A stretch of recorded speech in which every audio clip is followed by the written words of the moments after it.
How are these books chosen? I think generally it starts with some sort of recommendation. There are, reading lists out there and awards lists. And so that's how some of these books get more commonly known. And our librarian, Mr. Moore, does a great job. I mean, he's very well read. He reads a ton of books, and I know there have been times where we've gone in and said, okay, we need a book for this. What have you read? What fits? And he's been able to recommend something. And then sometimes it just comes from more classical canons that are more accepted, that have been read more frequently in schools. Okay, so if you could say so, is the school library filled with mainly high school level books or no? I think our library is filled with books that can be accessed by a wide array of student interests and abilities.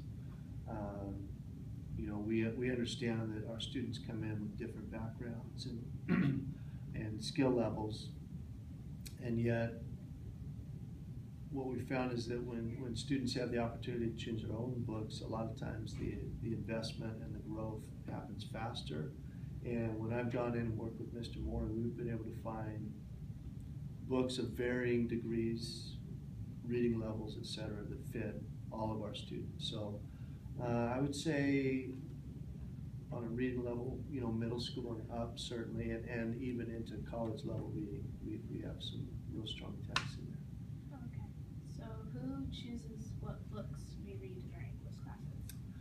Well, again, those can be selected by the instructors. Those can be discussed to make sure that they are fit within the departments so that we aren't reading the same books every grade. Some of it has to do with other classes that they're paired with. So the sophomore English class, as a sophomore you might take world history, and so the books might have more of a world feel to them. And then in your junior year, generally you take U.S. history, and so a lot of our selections have to do with more of a U.S. history background, The Great Gatsby, The Crucible, etc. Okay. If the books have extreme adult theme, do they automatically get ruled out? Can you clarify what you mean by extreme adult theme? If it's not high school level, so to speak. Well, I think that high school students deal with adult problems daily, and so just because there are some episodes of adult teens dealing with adult situations or adult subject matter, it depends on how that is portrayed in the book.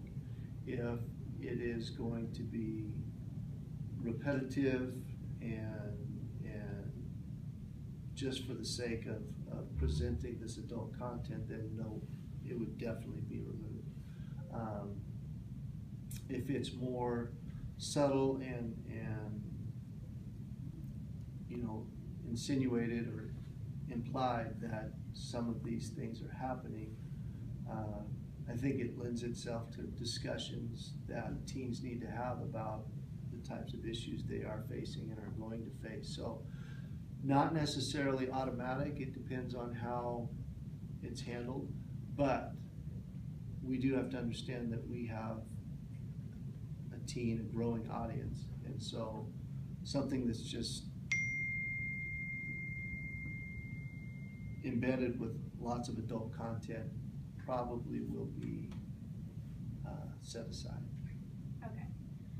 So are these books that we have to read or choose to read based on our class skill level? Or Yes, both. Okay. Both. So again, some of them are thematically based, and some of them are based on skills that we're working to achieve. We're in the advanced placement language and comp class, we read some more difficult texts that are really, you have to be able to dig in and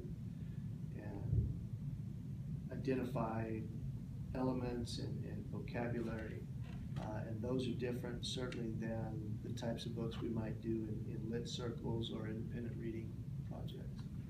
Okay. What are the qualities of academic literature? The qualities of academic literature, that is a tough question. I think literature can come in many different forms. So to say that it could be fiction, it could be nonfiction, it could be argumentative, editorial, it could be informative. Number one, I think that there has to be some sort of processing involved for students, that they can go beyond just the comprehension and the surface level, but trying to dig down to what are the techniques